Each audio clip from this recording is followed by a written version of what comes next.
बड़ कथा हूँ ये जिला को जेहेतु ये जिलू मु आज जिलार आशीर्वाद रे माँ तारिणी आशीर्वाद रे प्रभु जगन्नाथ आशीर्वाद रे आज ये जिला तरफ प्रतिनिधित्व करी आज राज्यर मुखिया हिसाब से आज मत दायित्व मिली। सर्वप्रथम ये केन्दुझर विकास को मु प्रायोरिटी देवी एवं एठी रोड रास्ता पीवा पानी हेल्थ एवं एजुकेशन सहित ये अंचल किभली भाव में शिल्प प्रतिष्ठा हो पार एक मेगा स्टील प्लांट हो पार ये कथा को मुझे बारंबार प्राधान्य दे आसी आगु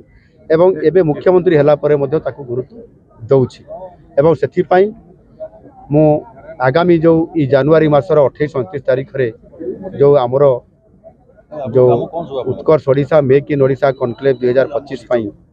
जो आमर इन्वेस्ट जो मीट हो ये भुवनेश्वर होगापी जाऊँगी 28 और 29 तारीख रे एवं सेते बेलू एक मेगा स्टील प्लांट केमती MOU साइन हो पार ताहा उपरे मु फोकस रखी एवं आलोचना जारी रही एवं निश्चित भाव में मु सफल हेबी बोली आशावादी अच्छी आउ केन्दुझरवासी को प्रतिश्रुति देवाई चाहे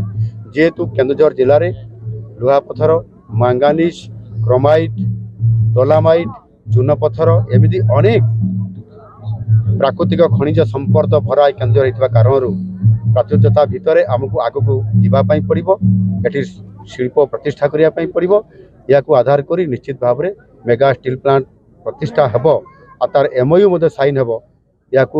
बेस करी निश्चित भाव में आज मोर लोक मान प्रतिश्रुति देवाई चाहे कि केन्दुझर जिले में अतीतर जो दाबी थिला द्वितीय इस्पात कारखाना केन्दुझर रे हेब आउ ई अंचल रे हेब निश्चित भाव से मोर लोक मान प्रतिश्रुति देवाई चाहूँगी यह निश्चित भाव में खूब कम दिन भितर करा